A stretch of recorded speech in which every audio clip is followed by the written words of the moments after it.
अस्सलाम वालेकुम नाज़रीन, मैं हूं ज़ैन मदनी हुसैनी और आप देख रहे हैं सिटी न्यूज़ नेटवर्क का डिजिटल मीडिया। इस वक्त पंजाब की सूरत हाल ये है कि सैलाब जो है वो लाखों घर जो है वो तबाह कर चुका है। 38,75,000 अफराद जो हैं वो इस सैलाब से जो है वो मुतासर हुए हैं। पंजाब के 3900 जो मौज़ाजात हैं, जो देहात हैं, वो सैलाब की जद में हैं। 13,22,000 जानवर जो हैं वो महफूज मुकामात पर जो है वो पहुँचाए गए हैं, जबकि 46 लोग जो हैं वो सैलाब में हलाक हुए हैं। ये मैं पाकिस्तानी पंजाब की बात आपको बता रहा हूँ। अगर भारतीय पंजाब की बात की जाए तो वहाँ पे 9,000 से ज़ायद देहात जो हैं वो मुतासर हुए हैं, जिनमें 70 लाख से ज़ायद जो अफराद मुतासर हुए हैं। सैकड़ों जानवर जो हैं उनके सैलाबी पानी में जो है वो बह गए हैं। हमारे यहाँ जो है वो सिक्योरिटी इदारे, रेस्क्यू इदारे और दीगर ज़िले इंतज़ामिया, डिस्ट्रिक्ट गवर्नमेंट जितनी भी हैं, वो सैलाब से जो मुतासर हुए हैं लोग, उनको रेस्क्यू कर रहे हैं। उनके लिए जो है वो कैंप्स लगाए जा रहे हैं, उनको खाना प्रोवाइड किया जा रहा है हुकूमती सतह पर जो है वो। लेकिन अगर बात की जाए भारत की, तो भारत में अगर उनकी गवर्नमेंट कुछ कर रही है नहीं कर रही, मैं इस हवाले से मुझे तो कुछ इल्म नहीं है कि वहाँ की गवर्नमेंट जो है वो अपने सैलाब ज़दगान के लिए क्या कर रही है। अब तक जो ख़बरें मौसूल हुई हैं, वो हर बंदा ही भारतीय पंजाब का जो है वो रो रहा है। लेकिन मैं आपको ये बात बताता चलूँ कि भारतीय पंजाब के जो फ़नकार हैं, जो वहाँ के सिंगर्स हैं, जो वहाँ के अदाकार हैं, वो उनकी भरपूर इमदाद कर रहे हैं। भारतीय पंजाब में जो सैलाब आया है, उस सैलाब में जो है वो जितने भी लोग मुतासर हुए हैं, उन लोगों को रेस्क्यू करने के लिए भारतीय फ़नकार जो हैं वो काम कर रहे हैं। उनके लिए कश्तियाँ जो है वो प्रोवाइड कर रहे हैं, उनके लिए खाने जो हैं वो प्रोवाइड कर रहे हैं। भारतीय सिंगर हैं दिलजीत दोसांझ, जिन्होंने हाल ही में पाकिस्तानी अदाकारा हानिया आमिर के साथ जो है वो एक फ़िल्म की सरदार जी 3, जिसे भारत में बैन कर दिया गया, लेकिन इंटरनेशनली उस फिल्म ने इतना बिज़नेस किया कि वाकई दिलजीत दोसांझ की बात ठीक थी कि मैंने कोई फ़र्क नहीं पैंदा। अगर भारत में ये फ़िल्म रिलीज़ नहीं हो रही तो उसे वाकई कोई फ़र्क नहीं पड़ा। लेकिन जब भारतीय पंजाब पे मुश्किल आई, तो सबसे पहले दिलजीत दोसांझ की टीम ने जो है वो भारतीय पंजाब के जो सैलाब ज़दगान के अफराद थे, उनको जो है वो इमदाद पहुँचाना शुरू की। उनकी टीम जो है वो भारतीय पंजाब के मुख्तलिफ़ गाँव में जाकर खाना देती रही, वहाँ पे जानवरों को रेस्क्यू करती रही, जानवरों को चारा देती रही।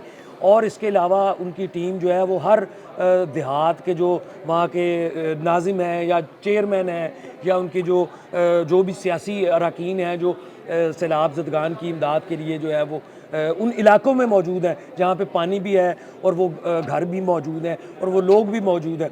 गाहे बगाहे वो हर गाँव में जाके जो है वो लोगों को रेस्क्यू भी कर रहे हैं। इसी तरह भारतीय अदाकार एमी विर्क हैं, गिप्पी गरिवाल हैं, रंजीत बावा हैं, सोनू सूद हैं, विकी कौशल हैं, मीका सिंह हैं। हालांकि मीका सिंह को जो है वो बड़ा क्रिटिसाइज़ किया जाता है भारतीय पंजाब में। वो हर 2-3 महीने बाद कोई ना कोई ऐसा बयान दे देते हैं, कोई ना कोई ऐसी बात कर देते हैं कि भारतीय पंजाबी जो शहरी हैं उनको उनकी बातें जो है वो अच्छी नहीं लगती। लेकिन उसके बावजूद मीका सिंह, चूँकि उनका ताल्लुक भारतीय पंजाब से है, वो अपनी इस मुश्किल की घड़ी में जो उनके भारतीय पंजाबियों के साथ इस वक्त जो है वो पेश आ रही है, उस पर जो है वो पीछे नहीं हटे और वो भी जो है वो इमदाद कर रहे हैं। यही बात अगर मैं करूं अपने पाकिस्तान की, तो हमारे माशाल्लाह जितने भी गुलकार हैं, जितने भी फ़नकार हैं, वो सारी बड़े मसरूफ़ हैं। कई वेले मसरूफ़ भी हैं, लेकिन कई वाकई बहुत मसरूफ़ हैं। इंटरनेशनल टूर्स कर रहे हैं, उनको सिर्फ ये फ़िक्र है कि हमने फ़लाँ जो है प्रमोटर, उससे हमने एग्रीमेंट किया है, हमने वो एग्रीमेंट ज़रूर पूरा करना है। हमारे एक बड़े नामवर गुलकार हैं अली ज़फ़र साहब, ठीक है, उन्होंने एक फ़ाउंडेशन बनाई हुई है, अली ज़फ़र फ़ाउंडेशन। अक्सर रमज़ान में वो राशन जो है वो तकसीम करते हैं, मीडिया को भी बुला लेते हैं, लेकिन अभी तक सैलाब ज़दगान के लिए उन्होंने भी कुछ नहीं किया। हमारे एक सिंगर हैं शहजाद राय साहब, उन्होंने भी एक फ़ाउंडेशन बनाई है ज़िंदगी के नाम से, ठीक है, उनका भी अभी तक कोई पता नहीं है। वैसे सिंध के इलाके में अगर अल्लाह ना करे, मेरी दुआ है कि सिंध में सैलाब ना आए और ऐसी सूरत हाल पैदा ना हो जो भारतीय पंजाब में या पाकिस्तानी पंजाब में जो है वो पैदा हुई है। लेकिन फिर भी फ़ाउंडेशन तो बनाई है ना, फलाही काम तो करते हैं ना, उनका भी अभी तक कोई अता पता नहीं है। हमारे नामवर इंटरनेशनल शोहरत याफ्ता गुलकार राहत फ़तेह अली खान साहब, उन्होंने भी जो है वो फलाही काम काफ़ी करते रहते हैं, लेकिन अभी तक सैलाब के जो भी सैलाब ज़दगान हैं, जो भी मुश्किल आई है, जो भी हमारे 3900 मौज़ाजात जो हैं वो सैलाब की जद में हैं, वहाँ पे अभी तक कोई राहत फ़तेह अली खान या उनकी टीम जो है वो नज़र नहीं आई। आतिफ असलम साहब हैं, वो भी काफ़ी जो है वो काम करते हैं। पिछले ही दिनों उनके वालिद साहब का इंतकाल हुआ, लेकिन इसके बावजूद उन्होंने म्यूज़िकल शो ज़रूर किया, प्रोफेशनलिज्म नहीं छोड़ी उन्होंने। म्यूज़िकल शो किया वालिद साहब के इंतकाल के बाद, लेकिन अभी तक सैलाब ज़दगान की इमदाद के लिए उन्होंने कुछ नहीं किया। इसी तरह महविश हयात साहब हैं, माहिरा ख़ान है। माहिरा ख़ान तो अक्सर बाज़ारों में घूमते हुए अपनी वीडियो बना के जो है वो अपलोड कर देती हैं। कोई NGO ने बुला ले तो वो चली ज़रूर जाती हैं और फिर अपने सोशल मीडिया पेजेस पे ये जो है वो तस्वीर लगा देती हैं कि मैं जो है वो सोशल वर्क कर रही हूँ। हुमायूं सईद साहब हैं, वो भी सोशल वर्क करने में बड़े माहिर हैं। सबा कमर, मैं यहाँ पे नाम लेना ज़रूर समझूंगा, बच्चों के लिए बहुत काम करती हैं।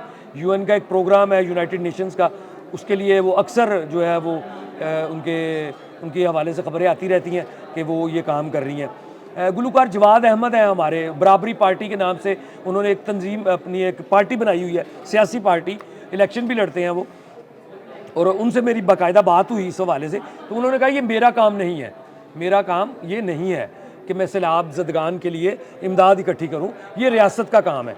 बहरहाल ये उनका अपना पॉइंट ऑफ व्यू है। जवाद अहमद का ये भी कहना है कि सैलाब के नाम पर इमदाद इकट्ठी करना फैशन बन गया है। हाँ, अलबत्ता यहाँ पे मैं क्रिकेटर शहजाद अहमद को ज़रूर दाद दूंगा, जो कम से कम 100-150 डब्बे लेके बिरयानी के गए तो सही ना, कम से कम वो सैलाब ज़दगान की इमदाद के लिए कुछ ना कुछ लेके कश्तियों में सवार होके या रेस्क्यू टीमों के साथ मिल के गए तो सही, उन्होंने कुछ अपना हिस्सा तो डाला। अदाकारा रेशम की बात करूँगा, वो पिछले 3 दिन से मुख्तलिफ जो फ्लड जो मुतासरीन हैं, जो सैलाब से मुतासर हुए हैं हमारे शहरी, लाहौर में जो कैंप्स लगे हुए हैं सैलाब ज़दगान के लिए, वहाँ पे वो नान हलीम जाके तकसीम करती रही हैं।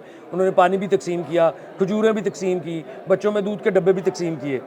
लेकिन इसके अलावा जो है वो अभी तक कोई भी हमारा फ़नकार जो है वो सैलाब ज़दगान की इमदाद के लिए सामने नहीं आया।